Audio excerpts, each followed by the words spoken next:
नमस्कार प्यारे विद्यार्थियों। आज गोविंदम क्लासेस में हम साइंस का एक वीडियो लेके आए हैं जो आरबीएससी की बुक विज्ञान की जिसका नवा पाठ है प्रकाश, वो आज हम आपको पढ़ाएंगे। उससे पहले आप इस चैनल को सब्सक्राइब कीजिए। अंक बाहर रहेगा प्रकाश जो ऑप्टिक्स का एक पार्ट है जिसका अंक भार है 2 + 3 = 5। मतलब एक ही सवाल आएगा जिसमें एक तो आएगा 2 नंबर का और एक आएगा 3 नंबर का। लास्ट सवाल आएगा 30वां जो एक तो 2 नंबर का और एक 3 नंबर का, दोनों ही एक ही सवाल में आएंगे। प्रकाश,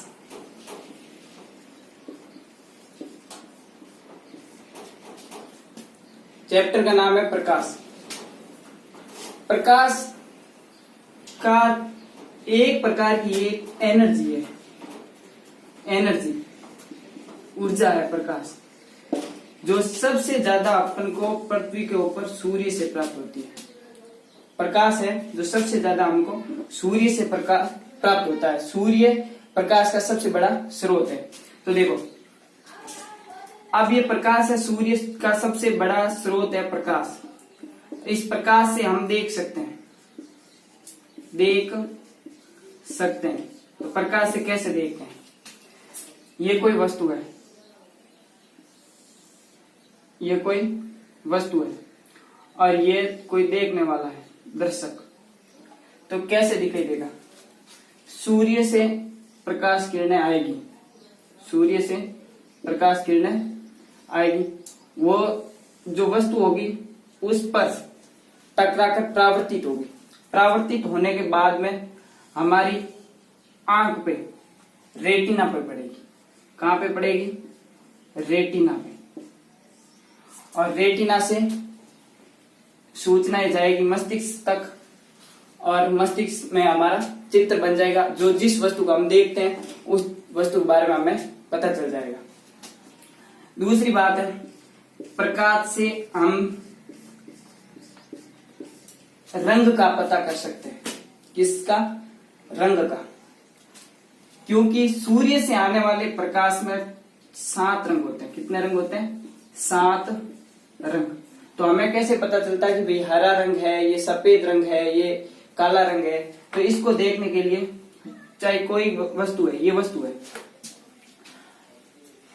और यहाँ पे सूर्य का प्रकाश आ रहा है इस वस्तु पे।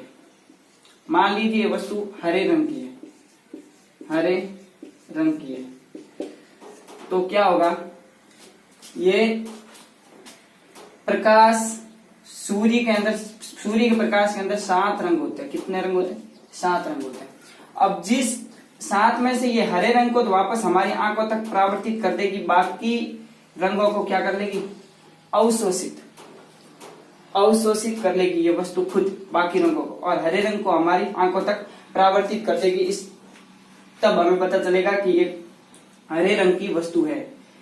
जैसे कोई सफेद रंग की वस्तु है, क्योंकि सफेद रंग का ही प्रकाश होता है, तो सारे के सारे सातों को, 7 रंगों को अपनी आंखों तक परावर्तित कर देती है, तो वो वस्तु सफेद कलर की होती है। और काले कलर की वस्तु होती है, काले कलर की वस्तु वो पूरे रंगों को क्या कर लेती है? अवशोषित कर लेती है। इसलिए हमें आसानी से क्या है कि पूरे कलर हमारे तक आ नहीं पहुंच पाते हैं। वो 7 कलर वो वस्तु है जो अवशोषित कर लेती है और उस कारण हमें वस्तु काली दिखाई देती है।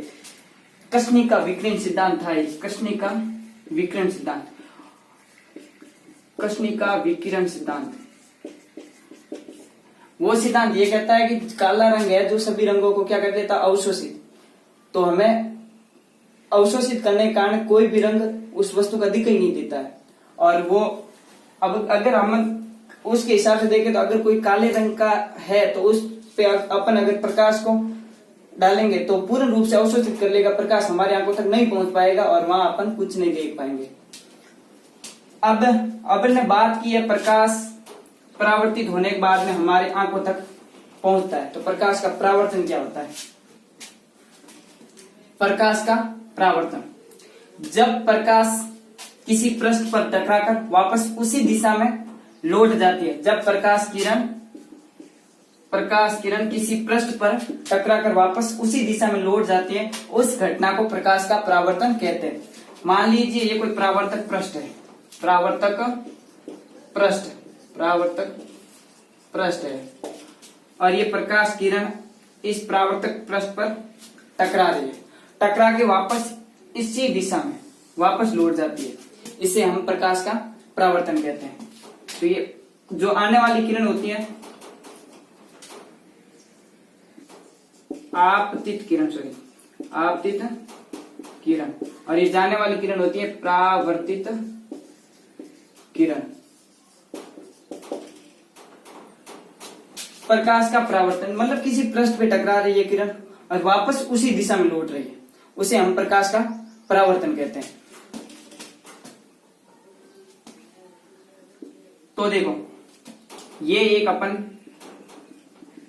क्या बनाते हैं, लंब, इसे बोलते हैं अभिलंब। ये जो अभिलंब और आपतित किरण के साथ जो कोण बनेगा उसे कोण अपन बोलते हैं आई, और जो अभिलंब और परावर्तित किरण के साथ कोण बनेगा वो कोण बनेगा आर। तो ये परावर्तन की घटना आपको समझ में आ गई होगी। परावर्तन मतलब किसी भी पृष्ठ पर जब प्रकाश टकराता है तो वापस उसी दिशा में लौट जाता है, उसे प्रकाश का परावर्तन कहते हैं। परावर्तन दो प्रकार का होता है, एक तो होता है नियमित परावर्तन और एक होता है विसरित परावर्तन। नियमित परावर्तन की परिभाषा समझते ही आपको विसरित परावर्तन की परिभाषा समझ में आ जाएगी। तो नियमित परावर्तन क्या होता है, जब प्रकाश किरण किसी समतल पृष्ठ पर टकराकर वापस निश्चित दिशा में लौटती है, ये समतल पृष्ठ है और वापस निश्चित दिशा में लौटती है प्रकाश किरणें, तो वो होता है नियमित परावर्तन। अब इसका जस्ट उल्टा विसरित परावर्तन। विसरित परावर्तन जब प्रकाश किरण खुदरे पृष्ठ पर, ये खुदरा पृष्ठ है और इस पे टकराने के बाद में विभिन्न दिशाओं में लौट जाती है, उसकी कोई दिशा निश्चित नहीं होती। जैसे ये किरण देखो ऐसे सीधे लौट रही है, ये देखो वापस आ रही है, तो ये एक विसरित परावर्तन है और ये घटना है नियमित परावर्तन। तो विसरित परावर्तन की घटना हर एक वस्तु पे जब प्रकाश किरण टकराती है और हमारी आंखों तक आती है तो ये घटना एक विसरित परावर्तन की है। और जब किसी चमकीली सतह पर जैसे कांच पर कोई प्रकाश किरण टकरा के वो सीधी दिशा में लौटती है तो वो होती है नियमित परावर्तन की घटना।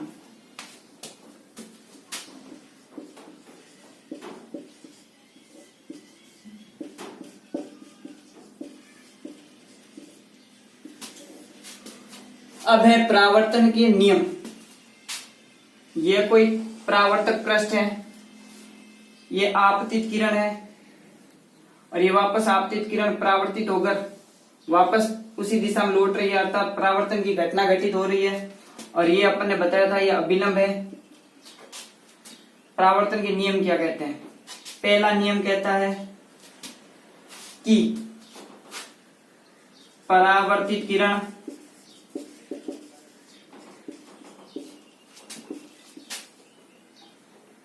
आपतित किरण वह अभिलंब तीनों एक ही तल में स्थित होते हैं। परावर्तन के नियम, आने वाली किरण आपतित किरण और परावर्तन के पश्चात वापस लौटने वाली किरण है परावर्तित किरण। तो ये अभिलंब और परावर्तित किरण के मध्य बना कौन, आर, और आपतित किरण व अभिलंब के मध्य बना कौन, आई। परावर्तित किरण, आपतित किरण व अभिलंब एक ही तल में स्थित होते हैं। पहला नियम ये कहता है, देखो ये तल है, तीनों एक तल में है कि नहीं है, कौन आई, कौन आर और आपतित किरण, परावर्तित किरण, अभिलंब सब एक ही तल में स्थित है, एक ही तल में स्थित है। चलो दूसरा नियम ये कहता है कौन आई बराबर कौन आर, या कौन आई कौन सा कौन है, आपतन कौन, आपतन कौन, कौन आर है परावर्तन कौन, परावर्तन कौन। आपतन कोण और परावर्तन कोण दोनों कोण बराबर होते हैं अपवर्तन के अंदर, दोनों कोण क्या होते हैं, बराबर। तो ये दो नियम है परावर्तन के। एक तो है परावर्तित किरण, आपतित किरण और अभिलंब, तीनों एक ही तल में स्थित होते हैं। दूसरा नियम है कोण आई बराबर कोण आर, कोण आई आपतन कोण, आर परावर्तन कोण, ये दोनों बराबर होते हैं। अब है समतल दर्पण। वह चमकीला पृष्ठ जो प्रकाश का परावर्तन कर सके उसे अपन समतल दर्पण कहते हैं। देखो ये कोई पृष्ठ है, चमकीला पृष्ठ, जो यहाँ से कोई प्रकाश के स्रोत से प्रकाश की किरण आ रही है, जो इस पर टकराने के बाद में वापस क्या हो रही है, परावर्तित हो रही है। तो मतलब ये समतल दर्पण होता है जो प्रकाश का परावर्तन कर सके। और इसकी एक तो चमकीला पृष्ठ होता है, दूसरा पृष्ठ पर लेप होता है। लेप किसका होता है, सिल्वर का, या फिर इस पर लेप कर सकते हैं एल्यूमिनियम का। लेप करने के बाद में ये प्रकाश की किरण है जो वापस उसी माध्यम में लौट जाती है, न कि प्रकाश की किरण मतलब इस माध्यम को पार कर जाती है, पार नहीं करती, वापस उसी माध्यम में लौट जाती है। जिसका एक पृष्ठ एक सिल्वर या फिर एल्यूमिनियम से अगर लेप किया हो और दूसरा पृष्ठ है जो इसके प्रकाश का जो परावर्तन कर सके उसे अपन समतल दर्पण कहते हैं। समतल दर्पण प्रतिबिंब का निर्माण करता है। तो किस प्रकार के प्रतिबिंब का निर्माण, पहले हमने पढ़ा समतल दर्पण क्या होता है, वो चमकीली सतह जो प्रकाश का परावर्तन कर सके। अब इस समतल दर्पण पर प्रतिबिंब कैसे बनता है वो देखते हैं। देखिए ये कोई समतल दर्पण है जिसपे इस साइड में ये लेप किया हुआ है, ये है वस्तु, क्या है, वस्तु। और ये जो वस्तु का प्रतिबिंब बन रहा है ये क्या है, प्रतिबिंब, क्या है, प्रतिबिंब मतलब वस्तु का फोटो, ठीक है। अब ये किस प्रकार बनता देखते हैं।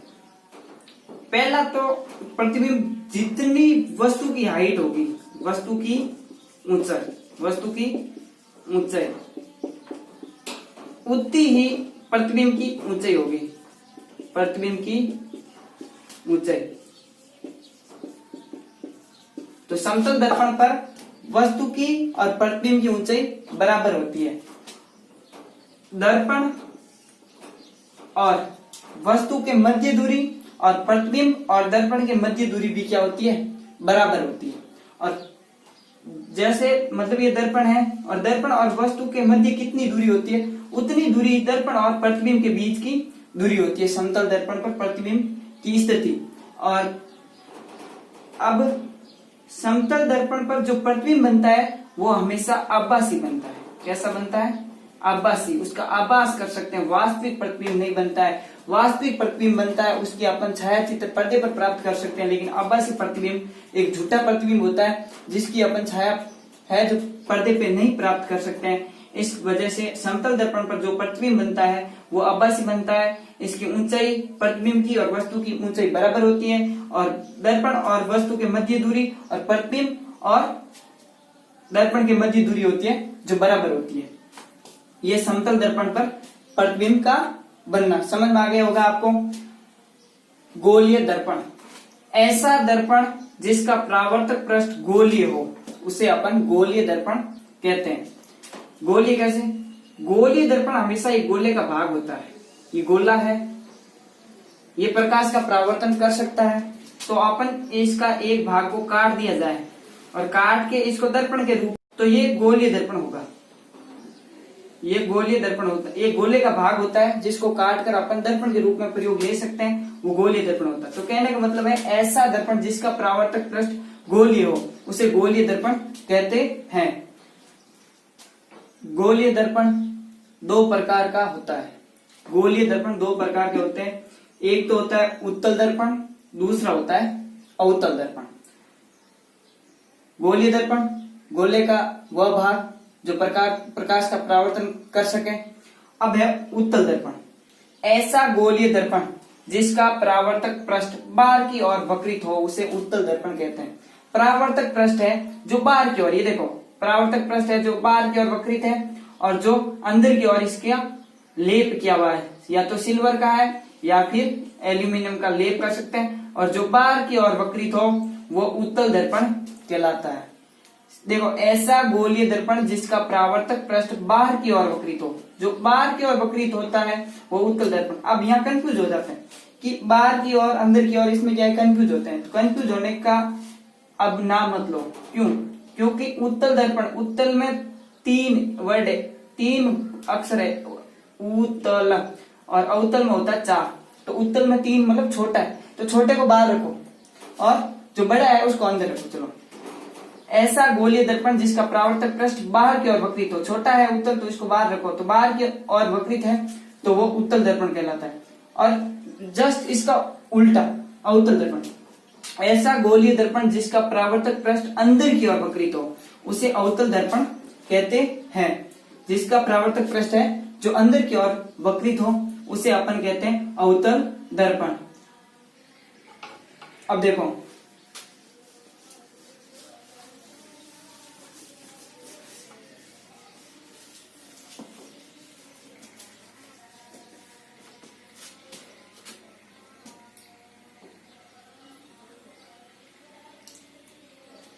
अब देखिए ये किरणों को किस प्रकार परावर्तित करते हैं।